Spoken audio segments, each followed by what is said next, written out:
Hello guys, আজ Sunday friendship ডেতে আমি কী কী করি চলো তোমাদের সঙ্গে সবটা শেয়ার করি।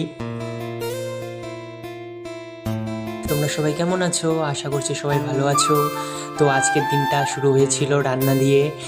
ব্যাচেলার লাইফ, নিজেকেই রান্না করতে হয়, যদিও রান্নার ইচ্ছে নেই তাও রান্না করতে হয়। তো আমি আজকে রান্না করেছিলাম আলু পটলের ঝোল। তো দেখো সবাই আমি কীভাবে রান্না করি। প্রথমে চালটি ধুয়ে নিয়ে ভাত বসিয়ে দিয়েছিলাম। তো দেখো বলতে বলতে ভাতও হয়ে গেল, ভাতের মারটা গেলে নিলাম। আলু পটলের ঝোল বানানোর জন্য প্রথমে কড়াই দিয়েছিলাম তেল, তারপর পটলগুলো একটু ভেজে নিয়েছিলাম। তারপর তেলে দিয়েছিলাম হাফ বয়েল করে রাখা আলু, যেটা আমি অল্প সেদ্ধ করে রেখেছিলাম, সেটাও ভেজে নিলাম।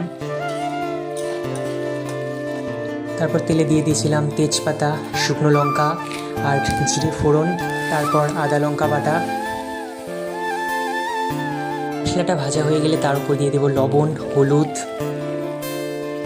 সেগুলো ভেজে তারপর ভেজে রাখা সবজিগুলো দিয়ে দেবো।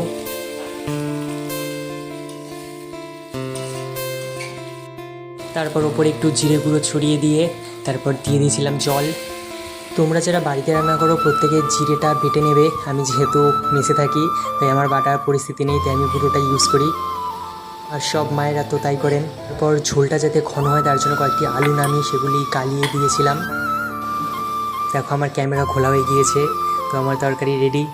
আর দেখো গাইস, আজকে গ্যাস নেভাতে গিয়ে গ্যাসের ফ্লেম লেগে আমার হাত ধরে গিয়েছে। তো রান্না করে আমি স্নান করে নিলাম, তো এখন যাব খেতে। আজ ফ্রেন্ডশিপ ডেতে শুধু একটা কথাই বলতে চাই, জীবন আমাদের সবাইকে আলাদা পথে নিয়ে গেছে।